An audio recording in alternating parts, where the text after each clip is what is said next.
polisi menangkap sejumlah orang yang diduga terlibat aksi pembakaran Gedung Negara Gerahadi dan Polsek Tegalsari pada Sabtu, 30 Agustus 2025, malam. Namun, tak spesifik berapa jumlah pelaku yang sudah ditangkap oleh pihak kepolisian. Alhamdulillah, sudah ada beberapa pelaku yang melakukan pembakaran di beberapa tempat dan berhasil kami amankan.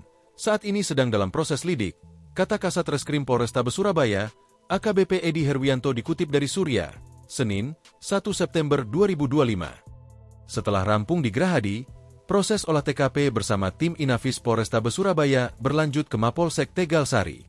Berdasarkan hasil penyelidikan yang diperolehnya, Edi mengungkapkan, sumber api yang membakar bangunan Gedung Gerahadi Surabaya dipicu karena lemparan bom Molotov.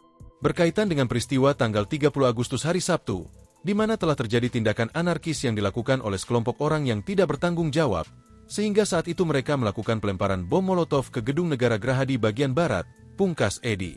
Sementara itu, Lebih Surabaya melansir jumlah orang yang ditangkap selama berlangsung aksi demonstrasi di beberapa lokasi kota Surabaya sejak Jumat, 29 Agustus 2025, hingga Sabtu, 30 Agustus 2025. Berdasarkan data yang dirilis pada Minggu, 31/8/2002, dari total 109 orang yang tertangkap hingga 31 Agustus 2025, sebanyak 80 orang terkonfirmasi ditahan di Polrestabes Surabaya. Dari jumlah tersebut, sekitar 55 orang telah dibebaskan, 1 orang menjalani pemeriksaan lanjutan, dan sekitar 26 orang lainnya belum terkonfirmasi keberadaannya. Di lain sisi, warga yang tertangkap di Polda Jatim tercatat 29 orang. Dari jumlah tersebut, sekitar 28 orang telah dibebaskan dan 1 orang masih menjalani pemeriksaan lanjutan. Secara keseluruhan, hingga saat ini sekitar 81 orang telah dibebaskan oleh pihak kepolisian, sementara 2 orang masih harus menjalani pemeriksaan lanjutan di Polrestabes Surabaya maupun Polda Jatim terkait dugaan tindak pidana yang ditemukan. Adapun 26 orang lainnya masih belum terkonfirmasi keberadaannya, ujar Direkrut Lebih Surabaya, Habibus Syalihin, saat dikonfirmasi, Senin, 1 September 2025. Kemudian, lanjut Habibus Syalihin, berdasarkan hasil observasi tim advokasi di kantor polisi, kurang lebih ada sekitar 8 orang berusia di bawah 17 tahun yang ikut ditangkap dan diperiksa di Polrestabes Surabaya. Sampai dengan rilis ini dibuat, Unit PPA Polrestabes Surabaya telah memulangkan seluruh anak yang ditangkap pada periode aksi demonstrasi 29 Agustus 31 Agustus 2025, ungkapnya. Menurut Habibus Syalihin, upaya pendampingan hukum terhadap 109 orang massa aksi yang tertangkap tidak dapat dilakukan secara maksimal. Tim advokasi Surabaya sempat tertahan dan menunggu cukup lama di pos penjagaan, sebelum akhirnya diperbolehkan masuk melacak data pengaduan dan memberikan pendampingan hukum. Sejak pukul 10 WIB di Polrestabes Surabaya dan Polda Jatim, akses terhadap informasi dan layanan hukum ditutup.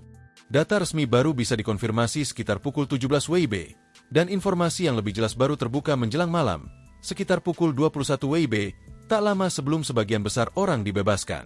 Akibatnya, orang-orang yang tertangkap itu diperiksa oleh penyidik di kantor polisi tanpa didampingi oleh pengacara. Tindakan kepolisian ini tidak hanya melanggar etika pelayanan publik, tetapi juga bertentangan dengan aturan hukum yang berlaku.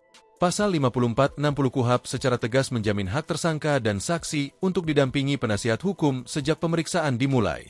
Undang-Undang Nomor 16 Tahun 2011 tentang Bantuan Hukum juga menjamin hak warga negara, khususnya kelompok rentan, untuk mendapatkan bantuan hukum tanpa diskriminasi. Mereka kehilangan akses pendampingan hukum yang memadai, dan hal ini dapat menimbulkan kerentanan lebih besar terhadap intimidasi maupun penyiksaan, kata Habibus Syalihin. Selain itu, lanjut Habibus Syalihin, upaya polisi untuk menutup akses bantuan hukum ini juga berpotensi melanggar hak tim advokasi Surabaya yang terdiri dari para advokat untuk dapat menjalankan tugas dan profesinya, sebagaimana diatur di dalam Undang-Undang Nomor 18 Tahun 2003 tentang advokat. Undang-Undang Nomor 39 Tahun 1999 tentang hak asasi manusia menjamin hak setiap orang untuk memperoleh perlindungan hukum yang adil dan akses yang sama di depan hukum, sedangkan Perkap Nomor 8 Tahun 2009 secara eksplisit melarang polisi menghalangi penasihat hukum dalam mendampingi klien. Tidak hanya itu, tindakan ini juga bertentangan dengan Pasal 14 Kovenan Internasional tentang Hak Sipil dan Politik, IKPER, yang telah diratifikasi melalui UU Nomor 12 Tahun 2005, serta prinsip Konstitusi Indonesia di UUD 1945 Pasal 27 Ayat 1, yang menjamin persamaan semua warga di depan hukum. Berdasarkan temuan tersebut, tim advokasi Surabaya menilai tindakan aparat kepolisian itu telah melanggar hak asasi manusia, HAM, dan berpotensi melanggar ketentuan hukum yang berlaku. Tidak hanya itu, pihak kepolisian juga berpotensi merusak prinsip dasar negara hukum dengan menutup akses keadilan terhadap warga negara yang sedang berhadapan dengan hukum. Oleh karenanya, pihak Lebih Surabaya mendesak agar pihak kepolisian segera membuka informasi secara penuh terkait status seluruh warga yang ditangkap, memberikan akses luas-luasnya kepada layanan bantuan hukum, dan memastikan setiap warga negara diperlakukan sesuai prosedur hukum tanpa intimidasi dan kekerasan. Aparat kepolisian wajib tunduk pada hukum, bukan sewenang-wenang menutupinya. Penanganan setiap perkara harus berbasis pada penghormatan hak asasi manusia, bukan pada tindakan represif yang justru melanggengkan ketidakadilan, pungkasnya. Download Tribun X sekarang, menghadirkan lokal menjadi Indonesia.